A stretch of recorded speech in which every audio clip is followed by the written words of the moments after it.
Jesper Boqvist has been on fire lately for the Panthers. Olli Jokinen goes viral, and we have the details on the latest developments for arena renovations.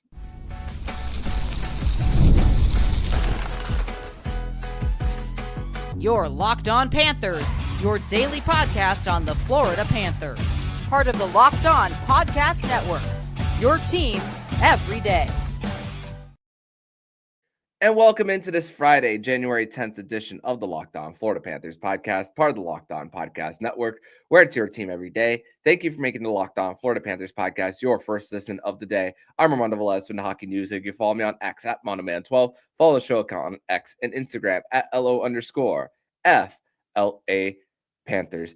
You could also follow the show account on Blue Sky as well at LOFLA Panthers. And shout out to the everydayers who come back here and get your daily Florida Panthers fix. You can follow the podcast anywhere you listen to podcasts and on YouTube.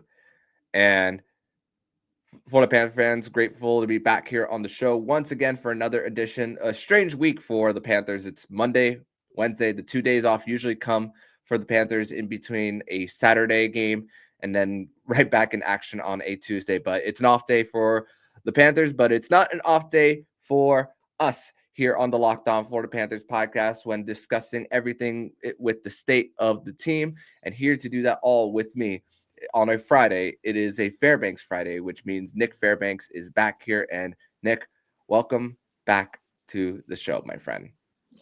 Thanks for having me back. And when you said Olli Jokinen went viral, I was thinking that waffles were possibly involved. So good to see what he was trying to do for his team, though. Yeah. So we'll get to that more in segment 2 on him going viral. But yeah, a lot has happened for that video, just of it. But with the Florida Panthers lately, just 3-2-0 in their last 5. I mean, they've dealt with the injuries of Nico Mikkola, Aaron Ekblad for missing one game. But you're thinking when the Panthers have had a hard time scoring, you know that's the time to mix in the forward lines for the Panthers. And Paul Maurice has not been afraid to do that. Less willing to do that with the D pairs. I mean, we saw it a little bit a few months ago, but we haven't seen that lately. If the team is healthy, the only time we've seen that it has been due to injury. But I mean, let's talk about a little bit of Jesper Boqvist. I mean, I spoke about it on the post game on Wednesday night, but really, I want to discuss not only the fact that he's on fire, but it's about when and it's coming for him. And 9 goals on the season.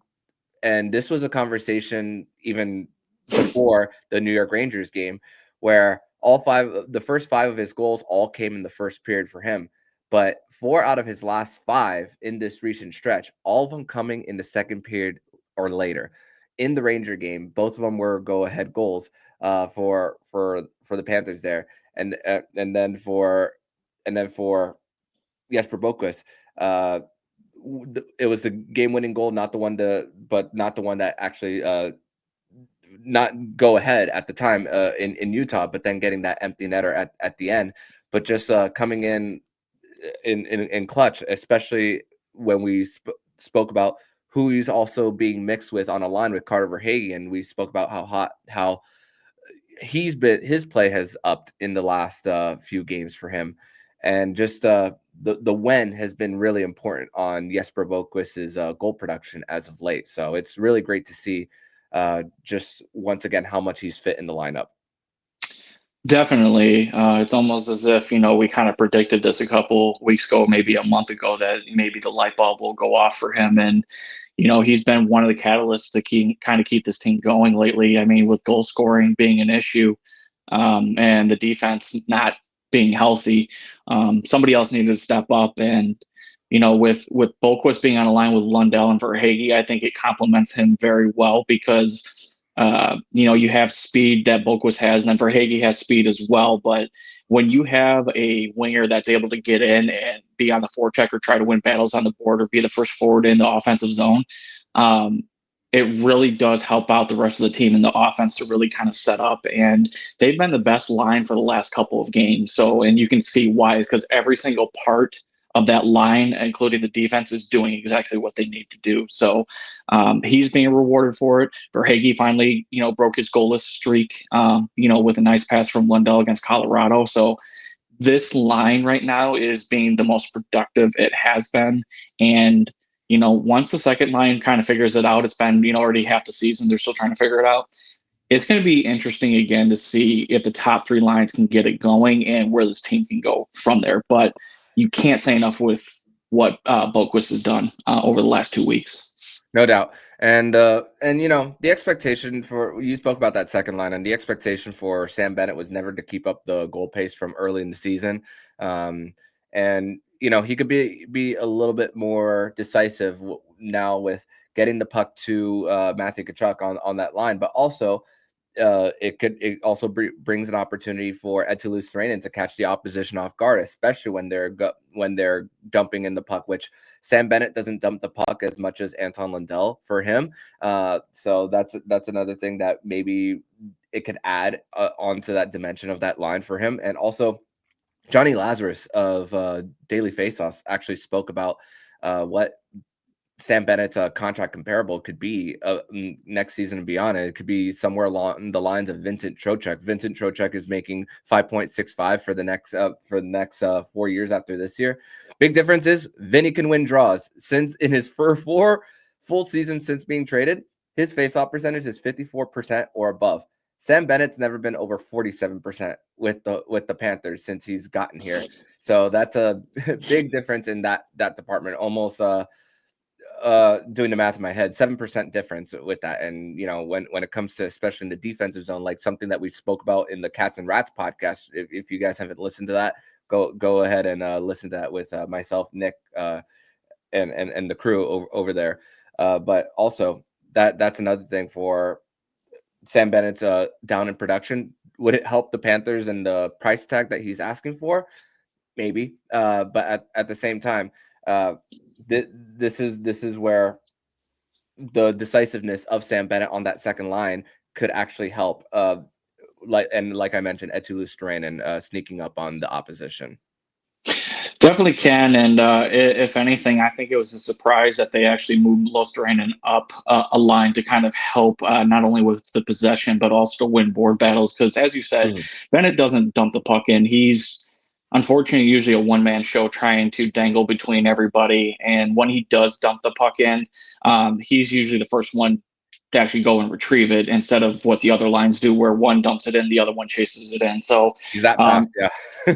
yeah, I mean, so it just really shows, the difference and what the idea is of how the Panthers want to play. It seems like 3 of the lines understand that dump and chase, have somebody else go in and get it and try to set up from there, whereas Bennett kind of wants to be the main person on that line. And maybe it would benefit him to kind of take a step back and kind of utilize himself in a different way to be more of a support role and really help out Matthew Tkachuk and Eetu Luostarinen right now, because as of right now, as you said, he's not scoring, he's not putting up points. Unfortunately, he's taken some really dumb penalties lately, and I don't know how else to, I guess, describe that. But they've actually cost the Panthers goals the last 2 games. So you really hope that at some point he'll really see the writing on the wall and that he's up for a contract, and maybe he needs to kind of change himself a little bit for the betterment of the team and also better for his future. Yeah, and with Luostarinen also coming into the mix with the Panthers when he first got here as a center, that because Sam Bennett is more than likely to dump his own, chase his own dump-ins for the Panthers, also could give an opportunity for Eetu to be that support guy as well. So let's also not forget that is also something that could be there for that second line. But also, I want to discuss more about the goal differential by period compared to last year, and how this is great for the Panthers' adversity this season. I mean, if the Panthers, I'm really liking for that the fact that they're going through this, because first period, all 3 periods, +2 goal differential in the first, +2 in the second, +5 in the third. And sometimes empty netters can skew things in one way or the other. 2/3 of the time, the Panthers are going into the third with a lead or tied. So that's where the Panthers are over 500 in those games, and obviously have not lost, not even in overtime when they're leading. So that is also a great situation. Also, first period last year plus 21, and third periods plus 36. So the fact that these games are still close, regardless of the score, we've seen 6-5 for the Panthers in Edmonton, which was their only game that they won when trailing into a third. So we've seen, even when it's like 2-1, 6-5, if it's tight, we've seen the Panthers stay in games, even if at times it has been in losing efforts. Definitely, and that's all you could ask of a competitive team, especially with them being in the finals for the last 2 years. You have to wonder if, rest, or if they're tired, or if they're reserving themselves. I know there's a lot of kind of chatter about that, and they don't believe a lot of, writers don't believe that they're, resting or kind of throwing it in right now, which I don't think they are either. But I also think that they're choosing their spots more smartly, for lack of a better word. But I also think that they play their style and they don't deviate from it. So if the whole team is bought in and they're going to play the Boston Bruins the same as the New York Islanders, because they're going to play their style, they're going to have more success with it because everybody's bought in. So it's not a bad thing that their numbers are lower this year as far as like the goal differential per period. But it just shows like, hey, there is an evolution here. The forwards are being jumbled up a little bit more. The defense is definitely different than what we're used to. And thirdly, the goaltending hasn't been the best this season. You could say that could be defense's fault, or maybe the goalies are just not as good this season. But just multiple things are going into the season that are making it different, and it's not all bad. The fact that they're positive in all three periods is actually surprising to me. Yeah, and these are some of the good problems to have when you think of just the amount of time they still have to figure things out, and the goaltending has definitely helped them over the last week and a half for them. Yep. So that's great for them. But we're going to transition over to segment number 2, where we are going to discuss more about the Olli Jokinen viral video. Roberto Luongo challenging Henrik Lundqvist in the possible Alumni game for the Winter Classic, and improvements coming to Amerant Bank Arena. We're going to discuss that next on Locked On Florida Panthers podcast.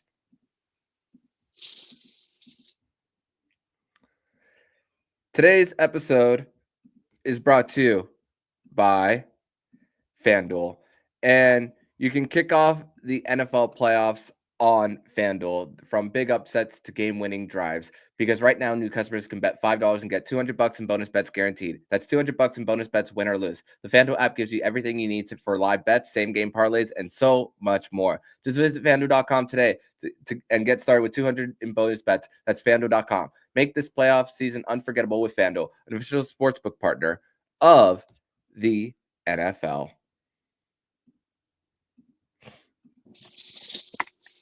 Segment number 2 here on this Friday, January 10th edition of the Locked On Florida Panthers podcast. Thank you once again for making the Locked On Florida Panthers podcast your first listen of the day here on a Friday. And Nick, Olli Jokinen, who was coaching in Finland, now head coaching in Sweden. The team that he's actually coaching, they were actually the ones to put out this video of him chatting with his team, and we can't say all the words that were on the video. There's a family-friendly show here, but talking about if they're satisfied in being in 6th place or something like that for them. But just the fire and the passion of Olli Jokinen never left them from his playing days, and obviously part of one of the greatest trades in Panthers history, bringing him along with Luongo. You get a captain, a guy who was in the Vezina conversation for multiple years in Lou, and just it's just something awesome to see. And for the listeners, go check it out. But your thoughts when you saw the video? So I have 3 thoughts on the video.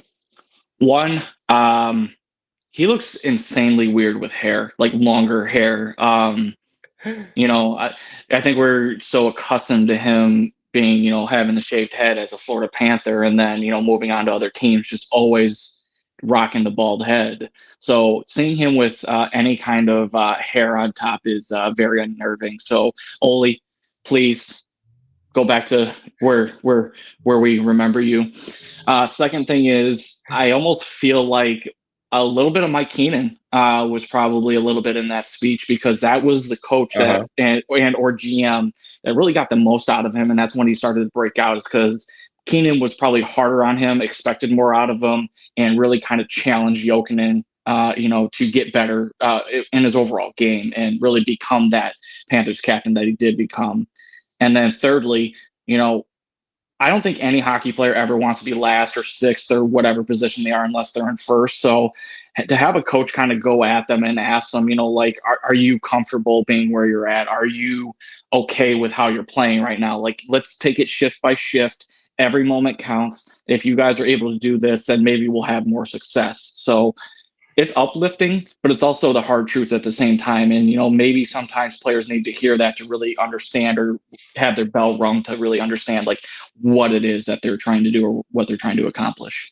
No complacency there from the former captain. No. And speaking of part of that, we spoke about the trade. Another player that was part of that same trade with the New York Islanders at the time. I did not mention this on Thursday's show when discussing the Winter Classic, but Roberto Luongo sent out the tweet challenging Henrik Lundqvist in the alumni game. Excuse me, words are hard. For the Winter Classic, and how awesome would it be to see both goaltenders get together in a game like this? And also, I looked up all the amount of players who have played for both teams. 66 total players have played for both current and past for these two franchises. I think of Jaromir Jagr, who's going to retire this year, Pavel Bure, Brian McCabe, Beezer, Radek Dvorak, Stahl brothers. It's just, I think of so many guys who could be part of this alumni game, and who dresses for what team begs the question for that. So it's going to be interesting to see if that does happen in the Winter Classic. So hats off to Lou for actually putting that out there. I know he's probably one of X's or Twitter's best users. Yes. Especially when he's commenting on the game or just things that happen randomly from day to day. But the fact is that he basically went to Keen Heinrich and basically said, hey, let's get this alumni game going. And they actually talked about it during the national broadcast. And Hank's like, who would I have on my team? And he immediately said Jagr. And he wants Keith Yandle too. So as a Panther fan, you can probably have Yans. That's fine. But as far as like who I would have, I would bring Beezer back, have him, kind of backstop. Sure. Yep, backstop Lou, and then you got to think about, who else would you bring in, from the forwards. I hope Bure plays for the Panthers, to be honest, because he still holds, those goal scoring records. Mark Stahl would make sense for the Rangers. Yes, he would, because he was there for a very long time. Eric, I'm not sure. I would hope he would come there. Very short stint, but he also went to the Cup with the Panthers, so I would hope that he would just come in. You know who I would love to see, just as an alum? I would love to see Stephen Weiss come out. Haven't seen him in a long time. Haven't really, know what he's doing nowadays.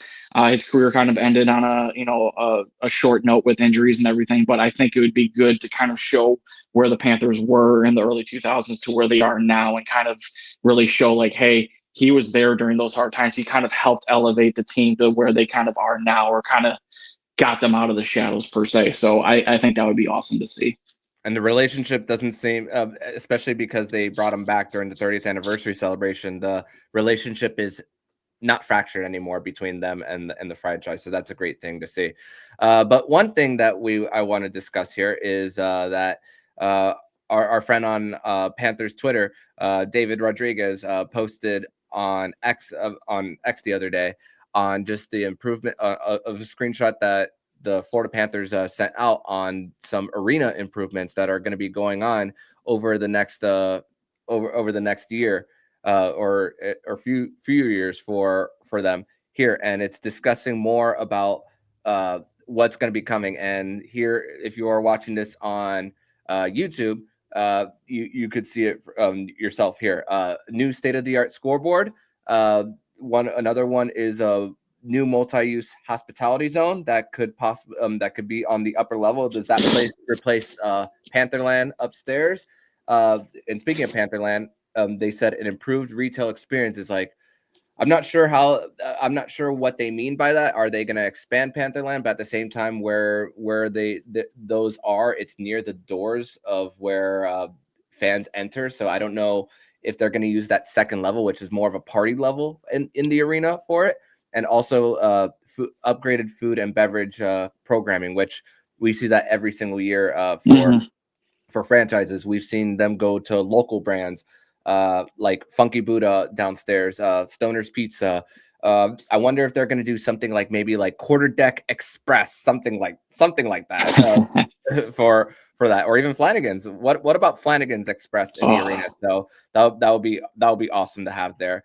But another great thing about the Panthers and just the winning, having the Winter Classic, paying off the debts, anonymous, not anonymous, unanimously voting 9-0, having the Panthers remain in the area for a long period of time. This is another one of those improvements that they are providing for the fan experience. What will it mean for ticket prices going forward? I can't predict that, but as of right now, just recently looking at prices for games before fees, there's still a lot of them that are still under $30, and the Panthers are 9th in attendance. So it's great. So this is still part of what Vinny Viola and Doug Sifu were promising to fans, and this is about their 10th or 11th year owning the team, and it's taken a while, but the improvements are coming. The team is winning. This is exactly what they had envisioned, and it's great to see that they're keeping to their word, number one, and number two, that they're working with the city. They're working with other companies to kind of bring that presence back to the Panthers. And, as you said, you might be able to get, a piece of pizza from Stoner's Pizza. They did bring in Funky Buddha. I'm waiting to get my own public sub at the arena. I think that would be a healthy alternative to, kind of what's there, and just showing exactly what they're doing. I'm pretty sure you have a picture of it, but can you remind us of what the scoreboard looked at like about 15 years ago? And it looked like this if you're watching this on YouTube. So we're going to get 2 arena scoreboard updates twice in 15 years. We're going to get this. So I feel like I'm watching a game in 1980 or the 1990s with that thing right now. So the fact that they're bringing the team into modernity and making the improvements that they need to, it shows that they are committed and that this is a stable franchise here in South Florida, which a lot of people up north questioned for a very, very, very long time. And now we're seeing the fruits of the winning and the investment that they made. Yep, the fruits of the labor. And thinking from the green seats at the beginning, from when it was called Office Depot Center, to the changes there. And although I do miss the Den of Honor, they've upgraded that for the Jameson crossbar over there. So and once again, Florida Panthers historian actually pointed this out. What the Panthers also do in promoting the actual animal for their efforts in trying to at least keep it around as an endangered species. That's also a great thing that they have done around the arena as far as bringing awareness for the species there. So once again, they're doing great things once again in the community, and also providing a more fan favorite atmosphere in Sunrise. But we're going to transition to segment number 3, where we are going to preview Saturday's game between the Florida Panthers and the Boston Bruins. We're going to discuss that next here on the Locked On Florida Panthers podcast. Today's episode is brought to you by Game Time.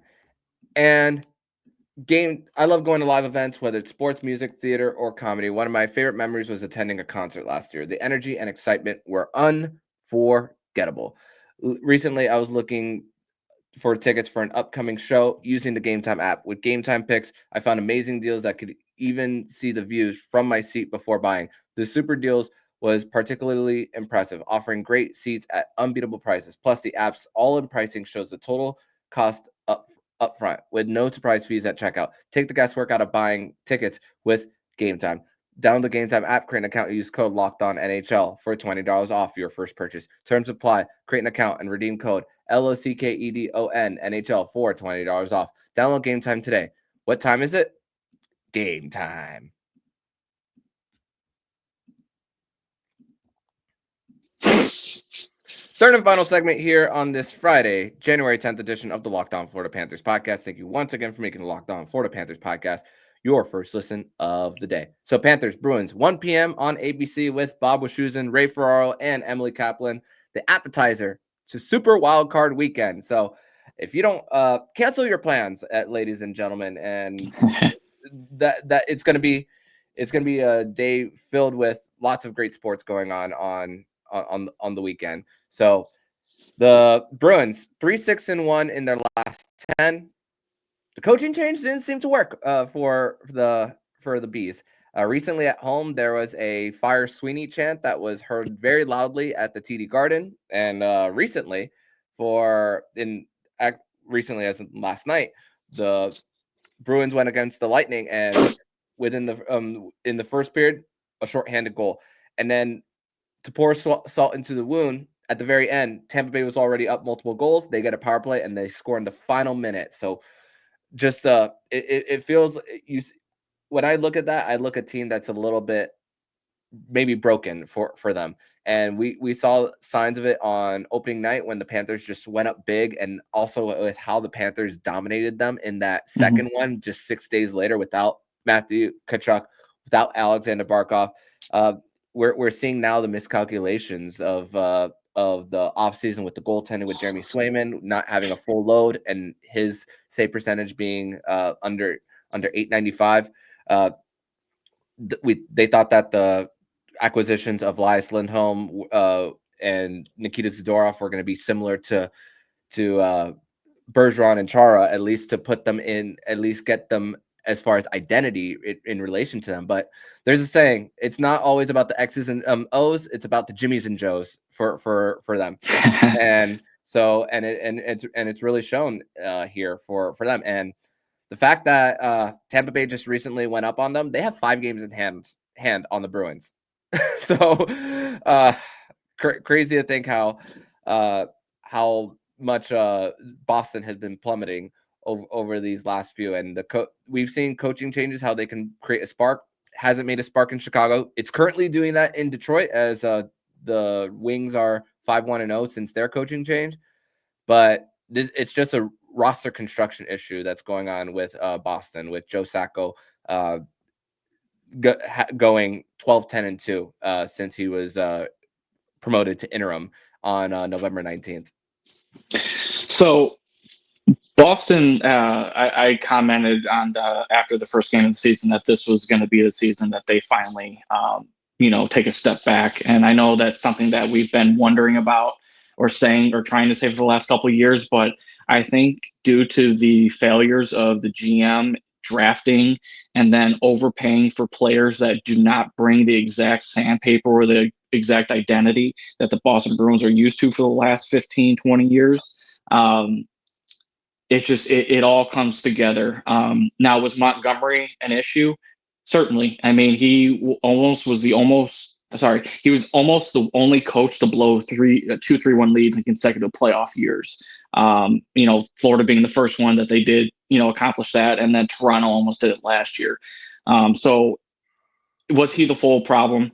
No, but he was definitely a symptom of it. But you have to point to the organization as a whole and the decisions that they decided to make. And you have to really wonder, what is their next step forward? Are they trying to field a competent hockey team, or are we going to see the same Bruins team that the Panthers saw the first 2 games this season that they played them? Are they there for a fight because they're trying to get back at them for what happened 2 years ago? So it'll be interesting what happens on Saturday. I think the Bruins are on a 6-game losing streak right now. Are they going to come out clawing and scratching and trying to, get a win, or is Florida going to continue to play their style and dictate what happens?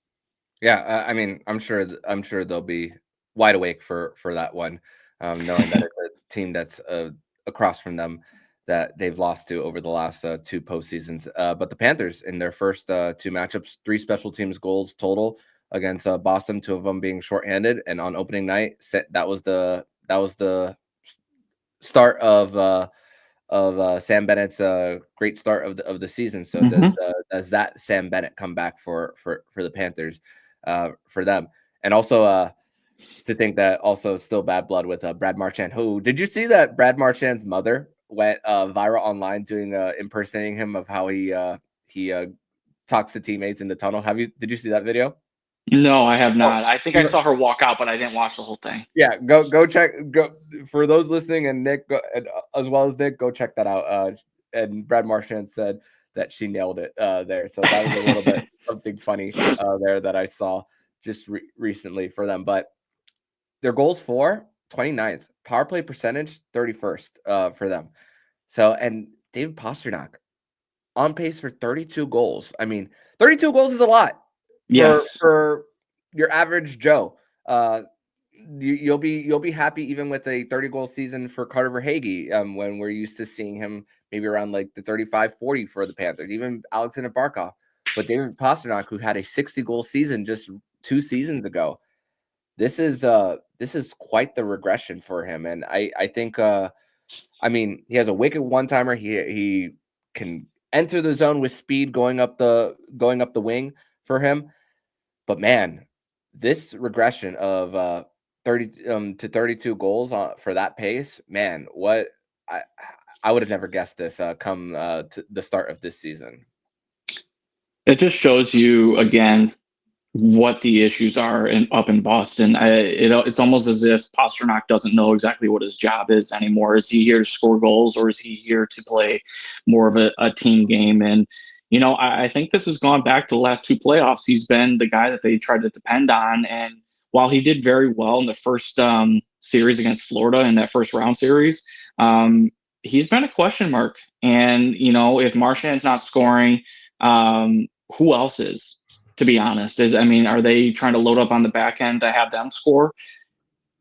It's just not working right now. And he's not playing where he should be. So, again, are they going to surround him with talent, or are they unfortunately going to have to go the route of either retool, or are they going to have to start shipping players out and do the rebuild the correct way? So not a lot of easy answers up in Boston right now. A lot of things that they have to come to themselves with and really just decide on here in the next couple of weeks. Yeah. And doesn't help that he doesn't really have that number 1 center to help get in the puck.